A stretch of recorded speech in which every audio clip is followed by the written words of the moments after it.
ሰላም እንደምናደራችሁልን ክብሯና ክብራን የታላቁ የማንቸስተር ዩናይትድ ደጋፊዎች ስላገኘናችሁ በጣም ደስ ብሎናል። ማን ዩናይትድ ኢንፎ ነው ያዳምጣችሁ የምትገኙ። በድረ ጨዋታ ቅኝት ነው የተገናኘው። ትናንትና በ24ኛ ሳምንት የእንግሊዝ ፕሪሚየር ሊግ ማንቸስተር ዩናይትድ በኦልድ ትራፎርድ ፉልሃምን በመጨረሻ ደቂቃ ድራማቲክ ሁኔታ 3-2 ማሸነፍ ችሏል። ስለ ጨዋታው ብዙ ሀሳቦችን ልናነሳ ከእናንተ ጋር ተገናኝተናል። ስለምታደምጡና ቆይታችሁን ከኛ ጋር ስለምታደርጉ ከልብ ነው የምናመሰግነው። ስለ ጨዋታው እንዳልኳችሁ ብዙ ሀሳቦችን እናነሳለን። ብዙ ነገሮች ኢንዲቴልስ እናነሳለን። በጨዋታ ውስጥ የነበሩ አንዳንድ ደካማ ነገሮችን እንተቻለን። እንዲሁም የሚወደሱትን ጉዳዮችም እናወድሳለን።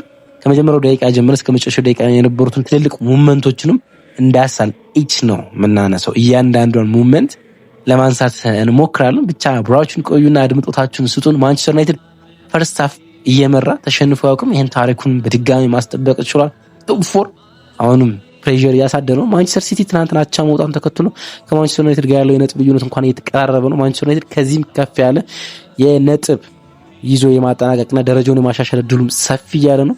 አስቶን ቪላም ተሸንፏል። ለማንቸስተር ዩናይትድ ወደ ላይ ለመምጣት ስለ ዋንጫ ማሰብ እንኳን ቢከብድ ወደ ላይ ለመምጣት ግን ትልቅ አድቫንቴጅ የያዘበት ምሽት ነበረ። ጨዋታው ውብ ነበረ። በቲያትር ኦፍ ድሪምስ ሌላ ገድል ነበረ ትናንትና ማለት ይቻላል። ለመጨረሻ ደቂቃ ውስጥ ከፕሪማች ሪቪው በሰራንበት ሰዓት የጨዋታ ግምቶቻችን እንድታስቀምጡና የካርድ ተሸላሚ እንድትሆኑ ጠይቄ ነበር። 2 አድማጮቻችን በትክክል አግኝተዋል። እናም በዛሬው ፖስት ስር ላይ ስልኮቻችሁ እንድታስቀምጡልኝ በፍቅር ጠይቃለሁ። ሳሙኤል ዘውዱ ከባሌ ጎባና ታየ መኮንን ከአዲስ አበባ በትክክለኛ ጨዋታ 3-2 ገምታቸዋል። እናም በዛሬው ፖስት ማች ሪቪው ላይ ስልኮቻችሁን ታስቀምጡልናላችሁ። እናም የካርድ ሽልማቶቻችሁን ለእናንተ እናደርሳለን። በትክክል ይሄ ጨዋታ 3-2 እንደሚጠናቀቅ ገምተው ስለነበረ ማለት ነው። ከመሸጋገሪያ ሙዚቃ በኋላ ተመልሼ እመጣለሁ። እያንዳንዱን ጉዳይ በስፋት እንመለከታለን።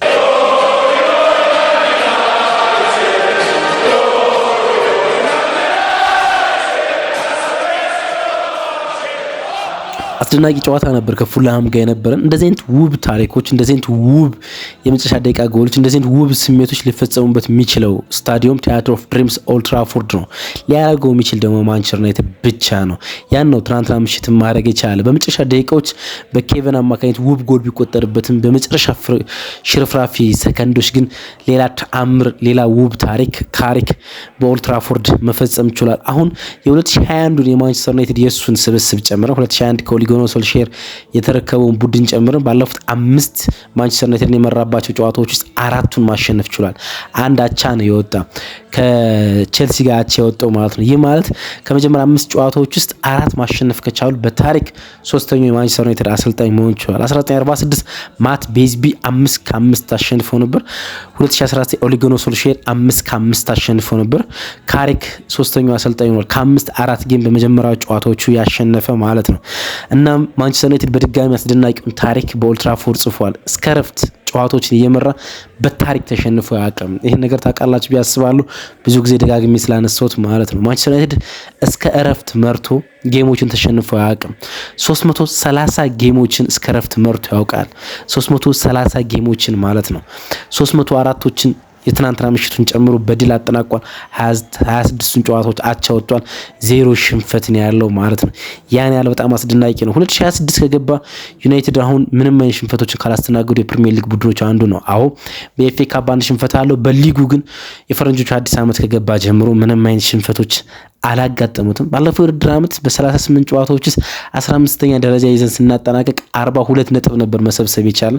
አሁን የሊጉ ሳምንት ገና 24ኛ እያለን 14 ቀሪ ጨዋታዎች እያሉ ማንቸስተር ዩናይትድ ከባለፈው የውድድር ዓመት 1 ነጥብ ብቻ ነው የሚያንሰው። 41 ነጥብ መሰብሰብ ችሏል ማለት ነው። ያን ያህል በጣም ውብ ምሽት ነው ትናንትና በኦልድ ትራፎርድ የነበረው። እያንዳንዱ ዲቴልስ ብንመለከት በጣም አስደናቂ ይመስለኛል። እንግዲህ ማይክል ካሪክ የላይን አፕ ለውጥ አላረግም። አንድ አስገዳጅ የላይን አፕ ለውጥ ነው ያለው። ማቲያስ ኩኛ ወደ ላይን አፕ መጥቶ ነበረ።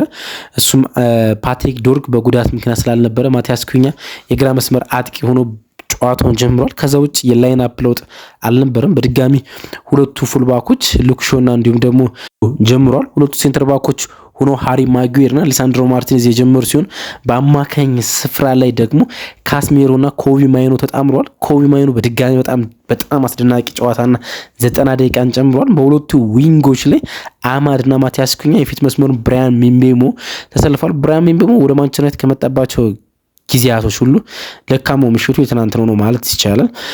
ጨዋታው እንደዚህ ነው የጀመረው። በመጀመሪያዎቹ ደቂቃዎች ነው ማንቸስተር ዩናይትድ መቀጥቀጥ የጀመረው ወይም ደግሞ የጎል ሙከራዎችን ማድረግ ይቻላል ማለት ትችላላችሁ። አራተኛው ደቂቃ አካባቢ ላይ አማድ በጣም ግሩም ኦን ታርጌት ሙከራ ነበር ነው በርናርዲኖ ሊያስቀረው የቻለ በጣም ከርን ከቦክስ ጫፍ ላይ በቀኝ ሃፍ ስፔስ ላይ የተደረገ ሙከራ ነበር። የማንቸስተር ዩናይትድ የመጀመሪያ ሙከራ እሱ ነበር። ከዛ በኋላ ከሴት ፒስ ሃሪ ማጉዌር ግሩም ሄዲንግ ሞክሮ በርናርዲኖ በድጋሚ ሲያስቀረው ተመለከተ ነው። ብራያም ቤሞ ኮርና ሻማ ፋር ፖስት ላይ ጣለ ኮርና ነበረ ለጎል የቀረበው የሃሪ ማጉዌር ሄዲንግ ተመለከተነ። በድጋሚ በርናርዲኖ ኳሱን ሲይዘው ተመለከተነ ማለት 9ኛው ደቂቃ አካባቢ ላይ ማንቸስተር ዩናይትድ ጎል ሊያስቆጠር ተቃርበው ነበር። ምን ቤሞ 1-1 ከበረኛው በርናርዲኖ ጋር የመገናኘት እድል ነበረው፣ ግን እድሉን በፈርስት ተች አባክኖታል ማለት ይችላልላችሁ። ሊሳንድሮ ማርቲኔዝ ሊቻ በጣም ፕረስ እያረጉ በነበረበት ጊዜ ፉልሃሞች የማንቸስተር ዩናይትድ ዲፌንስ እና አማካኝ ፕረስ እያረጉ በነበረበት ጊዜ ውስጥ ከጥልቅ በጣም ቆንጆ ኳስ ወደ ምንቤሞ አሻገረ። ምንቤሞ የሮጦ ሩጫ በጣም ግሩም ነበር። ከዛ በኋላ ፈርስት ተች ሲነካ ኳሱን በስርዓት ቢነካው ኖሮ ከበርናርዲኖ ይገናኝ ነበር፣ ግን ፈርስት ተቹ በጣም ደካማ ነበረ። እናም ኮያንኪ ደረሰበትና ኳሱን ተከላከለው። እሱኛው ሌላ እንቅስቃሴ ነበር። የመጀመሪያ ሙከራቸውን ማድረግ ቻሉ ፉልሃሞች 12ኛው ደቂቃ ላይ ነበር። እስከ ማንቸስተር ዩናይትድ እስከ 18ኛው ደቂቃ ጎል እስኪያስቆጥር ድረስ ጌሙ በጣም ኦፕን ነበረ። በጣም ኦፕን ማለት ነው። በሁለቱም ሳይዶች በሁለቱም ቦክሶች ውስጥ ሽግግሮች ይከናወኑ ነበር፣ ሙከራዎች ይከናወኑ ነበር። ግን ጠንካራው ሙከራና በጣም አስደናቂ ሴቭ የተመለከትን የላመንስን ከዮአኪም አንደርሰን የገጨው ነበር። ከኮርና የተሻማ ኳስ ነበር። ሃሪ ዊልሰን ኳሱን አሻማ። ከዛ በኋላ ኳሱን ያሻማውን ኳስ ዮአኪም አንደርሰን ገጨው። ዮአኪም አንደርሰን የገጨው ኳስ ወደ ጎሉ አልተቃረበም። ኩዌንኬ ነካ አረገው እና ሙሉ በሙሉ የበረኛውን አቅጣጫ የሚያስት ነበር። እናም ጎል ላይ ነው ኳሱ የሚጠብቁት፣ ግን ላመንስ እንዴት ስፕሪንት እንዳደረገ እንዴት እንደተለጠጠ በማይገባን ቋንቋ ይህን ኳስ አስቀረ። እናም ጨዋታው 0-0 እንዲሆን አድርጎ ቆየ። ከዛ በኋላ 16ኛው ደቂቃ ላይ የማቲያስ ኩኛን የፔናልቲ ኢንሲደንት እናገኛለን። 1-1 ከያን ኩያንኬ ጋር ተነካኩ። ከዛ ከርል አድርጎ ሰውነቱን ቀይሮ ሰውነቱን ወደ ቀኝ ዝም ብሎ ወደ ቦክስ የገባበት መንገድ በጣም ግሩም ነበረ። እናም ተጠለፈ። ዳኛው የጨዋታው ዳኛ ጆን ብሩክስ ቅጣት ምት ሰጡ ወዲያውኑ፣ ግን የፔናልቲ ኢንሲደንት ስለነበረው መታየት ነበረበት። ሁለት ኢንሲደንት ነበር። አንደኛው ጥፋቱ ውስጥ የተፈጸመ አይደለም የሚለው ነው። ሁለተኛው ጎትቶ ነው። ሶስተኛው ደግሞ ታክሉ ልክ ነው አይደለም የሚለው ነበረ ሲታይ ነበረ። ጄምስ ቤል ሶስቱንም እይታዎች ሲመለከት ከቆየ በኋላ የመጀመሪያው የጎተተው ስላይት እንደሆነ ግን ከቦክስ ውጭ እንደሆነ አረጋገጠ። ታክሉ ፐርፌክት ታክል ነበር የኩዌንካ። እናም ከውጭ መጀመሪያ ጆን ብሩክስ የወሰነው ውሳኔ ልክ ስለነበረ ቅጣት ምት እንዲመታ ተደረገ። ቅጣት ምቱ ፔናልቲ የተሰጠው ውሳኔ ተቀልብሶ ማለት ቅጣት ምቱ ሲመታ ብሩኖ ፈርናንዴዝ ቅጣት ምቱን ወደ ቦክስ ያሻገረበት መንገድና ቴክኒክ ከዚህ በፊት ስለመመልከት እርግጠኛ አይደለም። ራሱ ብሩኖ አርጎት ያውቃል፣ ግን ሌላ ተጫዋች ኖርማል ቅጣት አይደለም የመታው። እንደ በጨዋታ እንቅስቃሴው ሲሆነ ተጫዋች እየወጣ ለገባላችሁ ተጫዋች ውስጥ ከጥልቅ እንደምታሻገሩት አይነት ኳስ ነው። እንደ ቺፕ አርጎ ከርል ያረገች ምትድ እየተሽከረከረች ምትድ ኳስ ነው ወደ ቦክስ ያሻማ። ካስሜሩን ኢንች ፐርፌክት ነው ቁጭ ያረገለት። ካስሜሩን በግሩም ሁኔታ ገጭና ማንቸስተር ዩናይትድ ጎል ማግኘት ቻለ ማለት ነውና ግሩም ጎል ነበር፣ ግሩም ዴሊቨሪ ነበር ማለት ይቻላል። ከባለፈው አመት አሲስት በአንድ ጨምራ 11ኛ አሲስት ነው ብሬኞ ጎል ሲቆጠር፣ ከዛ በኋላ ሌላ ተጨማሪ ጎል ሴስኮ ሲያስቆጥር ደግሞ 12ኛ አሲስቱ ነው ማድረግ የቻለው። ብሩኖ ፈርናንዴዝ ባለፈው ውድድር ዓመት ካረገው የአሲስት መጠን በአንድ ከፍ ብሏል አሁን ማለት ነው። ገና 14 ሳምንታቶች እየቀሩ ማለት ነው። ካስሜሮ ደግሞ 5ኛ ጎሉ ነው በዚህኛው የውድድር ዓመት ማስቆጠር ይቻላል። አንድ የተከላካይ አማካኝ ከፍ ያለ ቁጥር ይመስለኛል ገና ቢሆንም ማለት ነው። ከዛ በኋላ ጨዋታው በጣም ረጋ ያለ ማንቸስተር ዩናይትድ ጌሙን በደንብ ነው ኮንትሮል ያደረገው። ከ18ኛው ደቂቃ በኋላ እነሱ ፉልሃሞች ሪያክት ለማድረግ ሞከሩ፣ ግን የጎል ድሎች የሚያገኙባቸው ስፔሶችን አልሰጣቸው። ማንቸስተር ዩናይትድ ጌሙን በጣም ነበር ወደ በረዶነት የቀየረው ማለት ነው። ዝም ያለ ጌም እንዲሆን አረገው። ያ ደግሞ ማንቸስተር ዩናይትድ ጌሙን በፈለገው ኢንቴንሲቲ በፈለገው መንገድ እንዲጫወት ያስቻለው ይመስለኛል። በፈለገው መንገድ ማለት ነው። አንድ እንቅስቃሴ ነበር የላመንስ ሌላ ሴቭ የተመለከተ ነበር። አሌክስ ኢዮቢ ከቦክስ ውጭ አክሮሮ የመታው መሬት ለመሬት የተመታ ኳስ ነበር። እሱንም ያስቀረበት መንገድ የሳምንስ ነበር። ግን የመጀመሪያው አጋማሽ በዚህ መንገድ ተጠናቀቀ።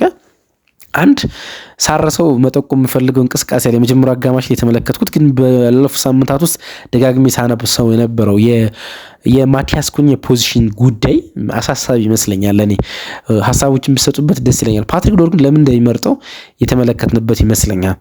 ሙሉ በሙሉ ማለት ይችላልላችሁ ከኳስ ጋር በጣም አስደናቂ ተጫዋች ነው። ኳሱን ሲይዘው ዴሊቨር የሚያደርግበት መንገድ፣ ወደ ቦክስ የሚያጠቃበት መንገድ፣ ተጫዋቾችን ሁሉ የሚያስጨንቅበት መንገድ፣ ፓሱ፣ ጥራቱ ሁሉ ልክ በጣም ክላስ ተጫዋች እንደሆነ የሚያሳይ ነው።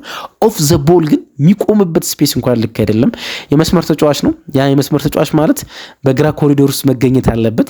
ቢያንስ በግራ ኮሪዶር ውስጥ ባያጠቃ ከግራ መስመር ተነስቶ ነው ወደ ውስጥ መግባት የነበረበት። ግን ማቲያስ ኩኛ ረዥሙን ጊዜ የሚያሳልፈው የአማካኝ ቦታ ላይ ነው። በተለይ ደግሞ ከብሩኖ ፈርናንዴዝ ጋር በዳብል አቋቋም እየቆመ ማለት ነው። እግር ጎሉንም ሲያስቆጥር በዚህ ፖዚሽን ላይ ተገኝቶ ነው ጎሉን ያስቆጠረው። ግን በዳብል ተደርቦ ከብሩኖ ጋር ነው የሚቆዩ። ያኛው መስመር አንደኛ ካሲያ ፈታ ያለ ቀን እንዲያሳልፍ ወይም ደግሞ እንዳይቸገር ያደርገዋል። ሁለተኛ ደግሞ በመከላከል ውስጥ ወደ ሉክሾ ለመምጣት ረዥም ሜዳ ዲያጎናል እንዲሮጥ ያስገድዷል ማቲያስ ኩኛ ማለት ነውና ይሄ ፖዚሽናል ልክ አይመስለኝም። እና ካሪክ ዶርጉን የሚመርጥበት ዋና ምክንያት ቻናሉ ላይ እንዲሮጥ ስለፈለገ ይመስለኛል። እና ማቲያስ ኩኛ የመስመር አጫወቱ ላይ ፖዚሽናል ላይ ብዙ ማስተካከል ያለበት ጉዳይ አለ። ከኳስ ጋር ግን ምንም አይነት ጥያቄ የምታነሱበት አይነት ተጫዋች አይደለም። የመጀመሪያው አጋማሽ በዚህ መንገድ ተጠናቀቀ። ሁለተኛው አጋማሽ እንደተጀመረ 2 ደቂቃዎች እንዳለፉ የሜምቤሞን ሌላ ኳስ ተመለከትን።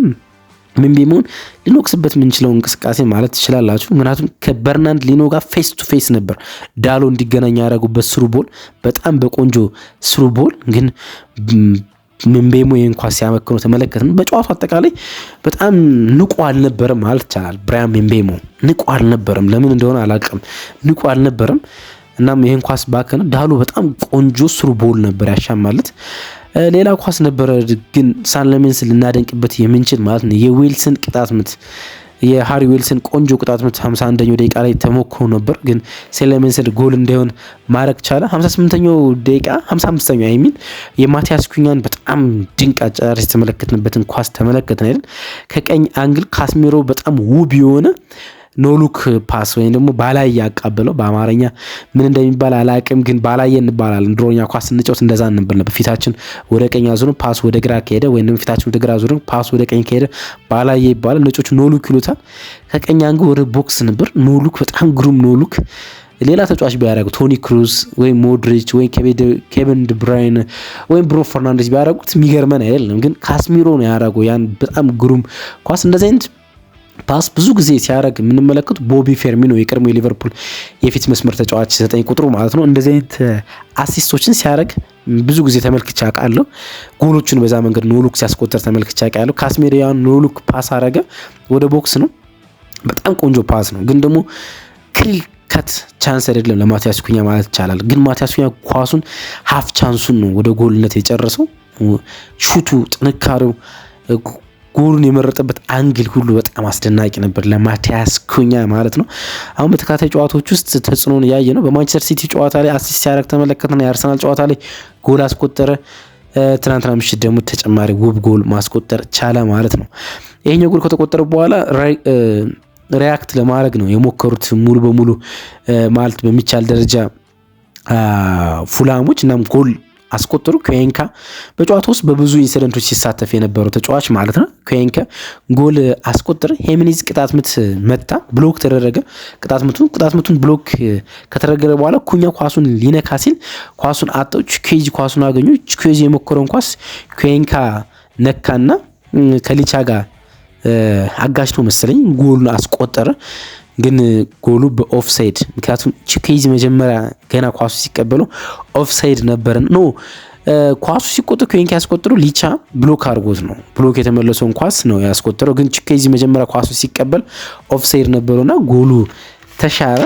ማንቸስተር ዩናይትድ ከዚህኛው እንቅስቃሴ በኋላ ጥቂት መረበሾችን ተመለከትንባቸው። በጥቂት አጋጣሚዎች ሲረበሹ ተመለከትን። ከዛ በኋላ ቅያሬዎችን አረገ። ኤነርጂ ለመጨመር ይመስለኛል ካሪክ ቅያሬዎችን አረገ። ካስሜሮ ወጥቶ ማኑ ኡጋርቴ ገባ። እንዲሁም ቤንጃሚን ሴስኮ ገብቶ ማቲያስ ኩኛ ሲወጣ ተመለከትን ማለት ነው። እነዚህ 74ኛው ደቂቃ ላይ የተከናወኑ ቅያሬዎች ነበሩ። 75ኛው ደቂቃ ላይ የሴስኮ ሙከራ እናገኛለን። የግንባር ኳስ የግቡ አግዳሚ የመለሰው ፈርስት ተቹ ነበረ። ተቀይሮ እንደገባ በኩኛ ፈርስት ተቹ በግንባሩ ጎል ለማስቆጠር በጣም ተቃርቦ ነበር። ብሩኖ ከቀኝ አንግል ከአማድ ጋር ተቀባብሎ አማድ በጣም ቆንጆ ክሮስ ወደ ሳጥን አሻማ። ሳጥን ውስጥ የነበረው ቤንጃሚን ሴስኮ ጎል ለማስቆጠር ተቃርቦ የግቡ አግዳሚ ሲመልሰው ተመለከትን ማለት ነው። ይሄኛው እንቅስቃሴ በጥሩ ሁኔታ በጥሩ መንፈስ ጨዋታውን እንደጀመረ የሚያሳይ ነው ሴስኮ። እና ከጨዋታው መጠናቀቅ በኋላ ራሱ ማይክል ካሪክ እንዲሁም ደግሞ አማድ ጋዜጠኞች ጋር በነበራቸው ፍላሽ ኢንተርቪው ላይ ካነሷቸው ሀሳቦች አንዱ የልምምድ ሜዳ ላይ የሚሰራ ትጋት በጣም አስደናቂ ነውና ለሱ ደስ ብሎናል ነው ያሉና በጣም ጠንካራ ልምምዶችን ይሰራል ነው ያለ ካሪክ። ከያውም ከትሬቪስ ጋር ከምክትል አሰልጣኙና ከቡድኑ የ1 ዓመት ቡድን አሰልጣኝ ከነበሩ ትሬቪስ ጋር ረጅም ሰዓት ወስደው ከልምምድ በኋላ አብረው ይሰራሉና ለዛ ተካዱ የተከፈለ ምላሽ ነው ማለት ይቻላል። 80ኛው ደቂቃ ላይ ሳንሌመንስን ሌላ በጣም ግሩም ሴቭ ሲያደርግ ተመለከት ነው። ከክሮስ ከቀኝ አንግል የተነሳ ክሮስ ነበር ወደ ቦክስ የተሻገረ ማጉዌር ኳሱን አጣው እና ሄሚኔዝ ኳሱን አገኘው። ሄሚኔዝ ፈረስተቹ ጥሩ ቢሆን በጣም በቀላሉ ያስቆጥር ነበር፣ ግን ፈረስተቹ ልክ አልነበረም። ግን ከዛ በኋላ ኳሱን ለግንቱ ነከው። ሳንሌመንስ ግን ጥሩ ፖዚሽን ላይ ነበርና ኳሱን ሊቆጣጠረው ቻለ። 83ኛው ደቂቃ ላይ ድራማዎቹ ኦን ሆኑ። ድራማ ተጀመረ የጨዋታው ማለት ነው። ማንቸስተር ዩናይትድ በስርዓት ሲቆጣጠሩ የነበረው ጌም ከእጁ የወጣ መሰለ። የሃሪ ማጉዌር የፔናልቲ ኢንሲደንት ማለት ነው። ፔናልቲውን ሃሪ ማጉዌር ሄሚኔዝ ላይ ጥፋት ፈጸመ። እናም ታክሉ ታይሚንጉ ልክ አልነበረም። ፍጹም ቅጣት ምቱ ያሰጣል ማለት ይቻላል። እናም ፍጹም ቅጣት ምቱን ሄሚኔዝ አስቆጠረ።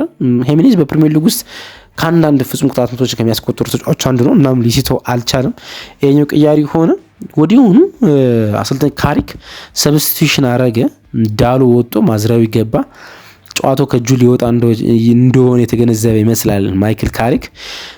ፉላሞችን ወደ ጨዋታው የፔናልቲው ጉዳይ መለሳቸው ሙሉ በሙሉ ማለት ይቻላል። እናም የጨዋታው አርቢትር ጆን ብሩክስ 9 ደቂቃዎችን ያልጨመሩ 2 የቫር እይታዎች ስለነበሩ ይመስለኛል። እናም ተቀይሮ የገባው ኬቨን በጣም ግሩም ጎል 91ኛው ደቂቃ ላይ አስቆጠረ። ካርል ነው። ኳስ ልትቆጣጠሩት የምትችሉት አይነት አይደለም፣ ወይም ደግሞ ብሎክ ልታረጉት ምንም ልታረጉት የምትችሉት አይነት ኳስ አልነበረም በፍጹም። የኬቨን ጎል ግን ደግሞ ሪቨርስ ፓስ ከሴሲኒዮ ጋር ተጫውቶ ነበር፣ ከሪያን ሴሲኒዮ ጋር። ያን ሪቨርስ ፓስ ግን መከላከል ነበረባቸው። ማዝራዊና አማድ ስፔስ ሰጥቷቸው ነበር። ሪቨርስ ፓስ ማለት ባለፈው አርሰናል ላይ ፓትሪክ ዶርጉ ሲያስቆጥር ከብሩኖ ጋር የተቀባበሉትን ኳስ ታስታውሳላችሁ። ልክ እንደዚህ አይነት ኳስ ነው የተቀባበሉት ሴሲኒዮና እንዲሁም ደግሞ ኬቨን ማለት ነው። ጎሉን ግን ምንም ልታረጉት የምትችሉት ጎል አይደለም። በጣም ግሩም ጎል ነው። እናም ጨዋታው ወደ 2 አቻ ተቀየረ። ወደ 2 አቻ ብቻ ሳይሆን የማይንድ ኢሞሽናሊ ሰፖርትም ያለው ወደ ፉላም አካባቢ ነውና ፉላም ተጨማሪ ጎል የሚያስቆጥር ይመስል ነበረ። ግን ማንቸስተር ዩናይትድ አንድ በጣም ግሩም ካውንተር አታክ አረገ።